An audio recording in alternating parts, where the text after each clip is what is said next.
Action. Hello everyone, welcome back to the channel. It's me here again from MB Rugby, and we're going to be talking about the pros games now. For the last weekend, we looking into the Sharks versus the Vodacom Bulls, and of course the Emirates Lions that went up against the DHL Stormers. And then we will also be talking about the latest updates coming out of the Springbok camp. There's some exciting developments happening there. But yeah, without any further ado, let's get moving on it.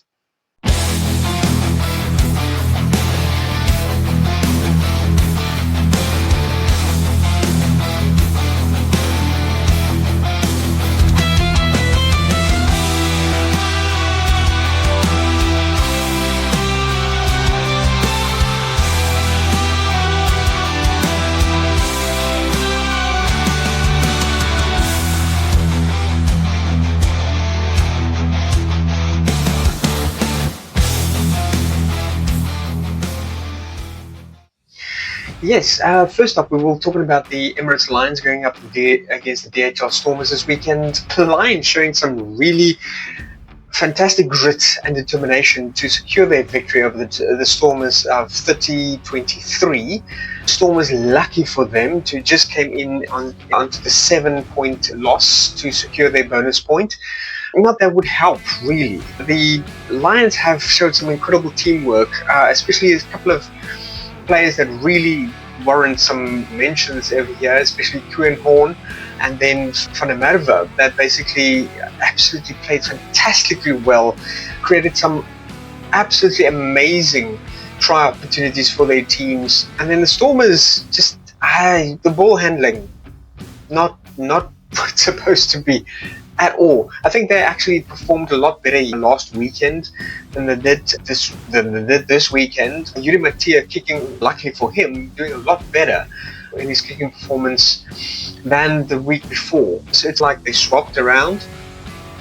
Too many of the balls just wildly being tossed to the back ranks, not finding support within the Stormers play that really didn't stand them in good stead. Again, just throwing the ball out into no man's land, going for some really tough and vicious or brutal kind of attacks, for the front row members. But then somewhere he was just not really having support there, trying to go for strategic underarm and chicken wing offloads, but it looked like it just haven't been practiced enough. There's not a lot of control in their ball handling among the Stormers, and it's cost them. It's cost them dearly this weekend. But like I said, luckily for them, coming in just into the 7-point difference, then just having the 2 tries scored for this entire match, which didn't live up to the kind of performance that we saw with Kuhn Horn. This young man was just absolutely energetic on the field, really showing some fantastic talent, just why he should deserve playing in the green and gold once again. And then we're coming through to the Vodacom Bulls facing off against the Sharks. Another really bad loss, I would say, for the boys in blue. And I'm pretty sure Jake White cannot be that happy with the performance, really. The Sharks showing once again why they are such a strong team. Just moving with the ball, keep it constantly moving. Trevor Nyakane did go off quite early in the match with an ankle injury, which is worrisome because, as I will discuss a bit later, he has been chosen to join the Springboks at the camp now, which is not really boding well for Erasmus at this point. He's going to be out for a couple of weeks on that ankle, unfortunately. I hope it's not going to be a couple of months, because they are starting off in July.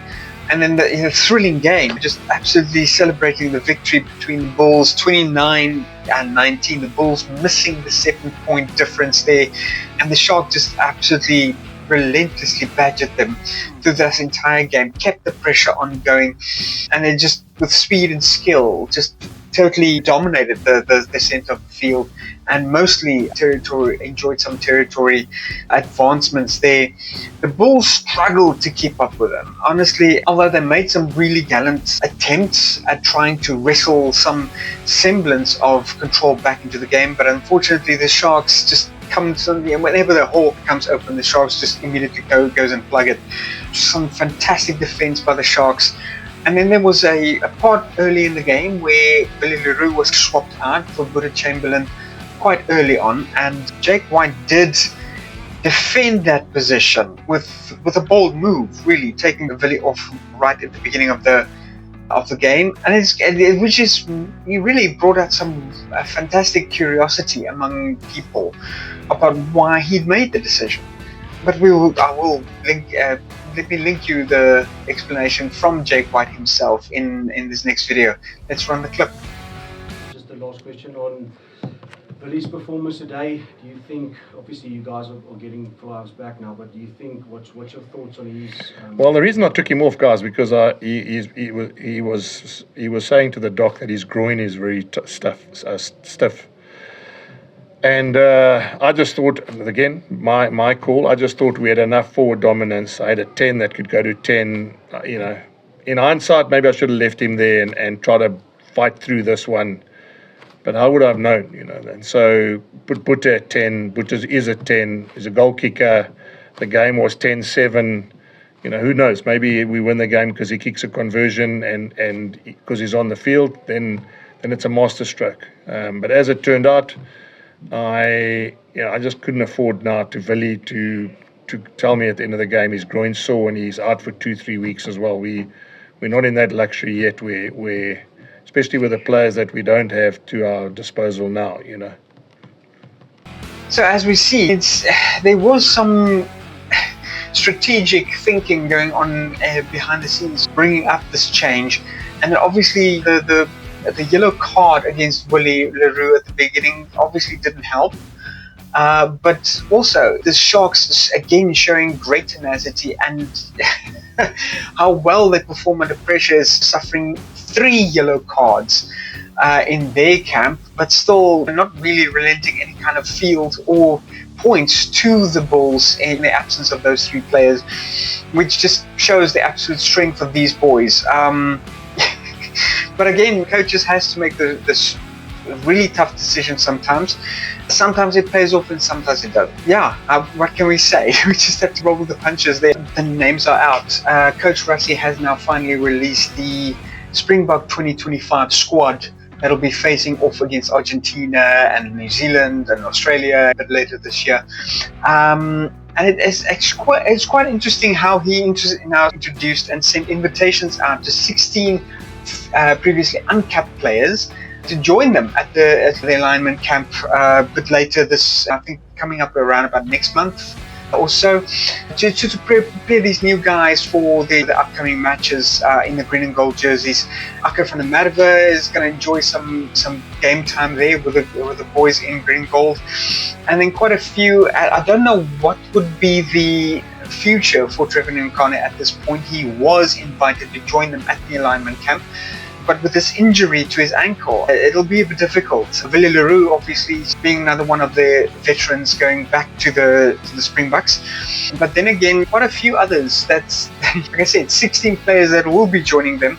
As it stands at the moment, we've got Ethan Bester coming in quite new for the Springboks there. Pepisi Buthelezi, Eben Etzebeth, Vincent Koch, Sio Kulisi. Very happy to see Eben Etzebeth back with the Springbok squad, especially after his long absence from rugby due to injury.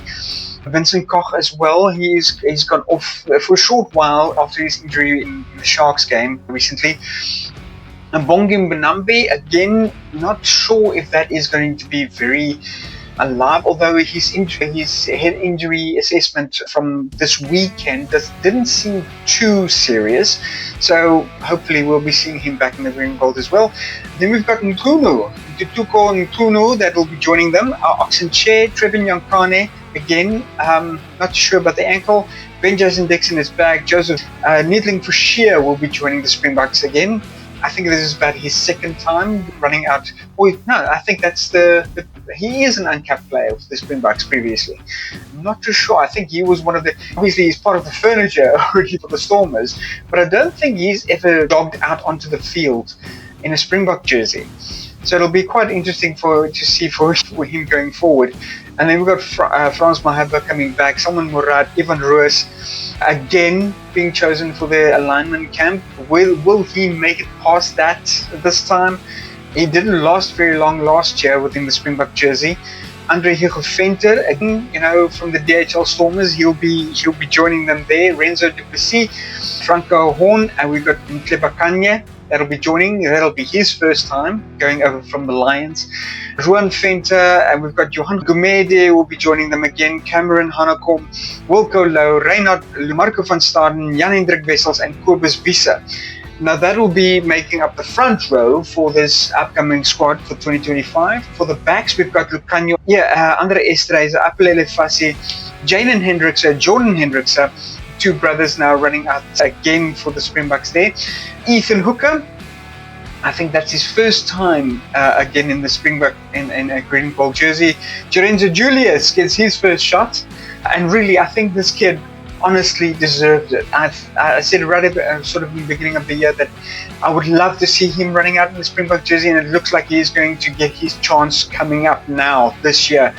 Makazolo Mampimpi, Grant Williams is back, Paul de Wet, Sasha Feinberg Komazulu is back, and then Suleiman Hutzenberg, Mani Lebok, Damien Willemse, Kwan Horn, Mone van der Berg, Edwil van der Merwe, Henko van Wyk, and then Sebastian de Klerk, David Creel, Willie Leroux, Kanan Moody, Ambrose Papier. Really good luck for these guys. This is an exciting team. This is really a team that I can fantastically get behind. It's some really good and solid talent that Rassie Erasmus got to play this time around. So we hope for the best of these guys. They've got some really big boots to fill, especially these 16 previously uncapped players. They've really got some really big boots to fill for these boys. But yeah, let me know in your comments field what you guys think of this selection. And also let's have a bit of a conversation about Billy Leroux. Why was he removed? What do you think? Did you agree with Jake White on his decision in that game? What do you think of the Stormers' performance or lack of in this previous weekend? Give me your comments in the comments field below, and then also hit the like button and subscribe, and hit the reminder bell to get your updates there as well. And yeah, then I'll be looking forward to a fantastic weekend again for rugby coming up, and the URC. But yeah, if we can see here quickly, I can pull it up. Fixtures. This weekend we're facing off the Bulls against the Lions. This time around on the 22nd of February, Munster is going up against Edinburgh. Really good luck to you boys there in Edinburgh. Munster they have been proving themselves to be quite tough. And then Zebra is going up against the Dragons. The Lions facing off against the Sharks. Leinster is squaring off against Cardiff Rugby, and then the Bulls and Stormers will be facing off against each other again on the 1st of March. So that'll be the up and coming fixtures for the URC looking forward. Join me for all those games. Really, I'll be honestly binging out on rugby for the foreseeable future, and I hope you guys can join me with a cold one in hand as per usual. But then again, guys, just look after yourself and your loved ones, and I'll be hoping to see you guys back next week, same time. Peace out.